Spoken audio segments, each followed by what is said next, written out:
Bonjour, bonjour. Bonjour. Vous pouvez dire bonjour, hein. On n'a pas la machine, hein? Bonjour mesdames, bonjour mesdemoiselles, bonjour messieurs. Vous pouvez répéter? J'ai dit bonjour. Bonjour Ingrid. Bonjour.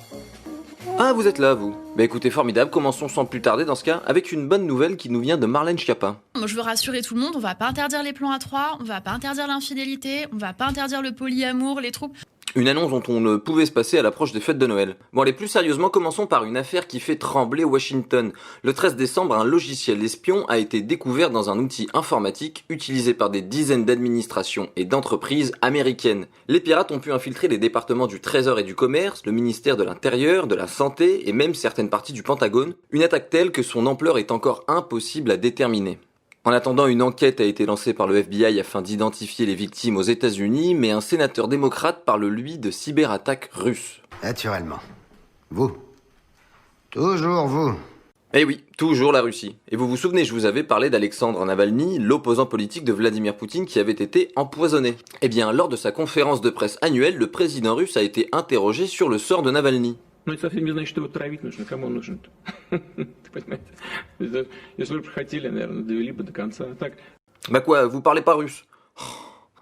Vladimir Poutine explique simplement que si l'ordre avait été donné, l'affaire aurait été menée à son terme. Tu n'es vraiment pas très sympa.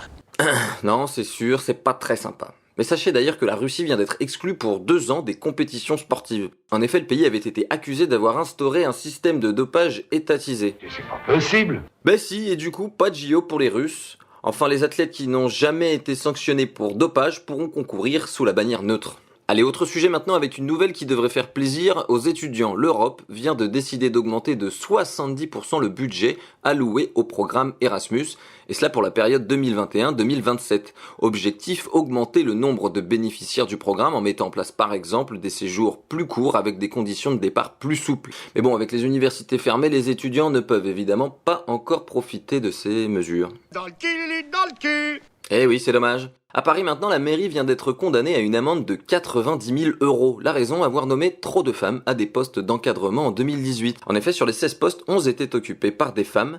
Anne Hidalgo dénonce une amende absurde, injuste, dangereuse et même irresponsable. Mais bon, que voulez-vous, les lois sont faites pour être appliquées. La loi n'a pas à être discutée. Et voilà, le temps de nous quitter est arrivé. Sachez que Bonjour sera en vacances pendant les 2 prochaines semaines. Je ne croyais pas que ça finirait de cette manière. Il n'est pas question de partir, j'ai juste parlé de vacances. Donc on se revoit en janvier, rassurez-vous. Et... Dernier au revoir. Je vous souhaite un joyeux Noël.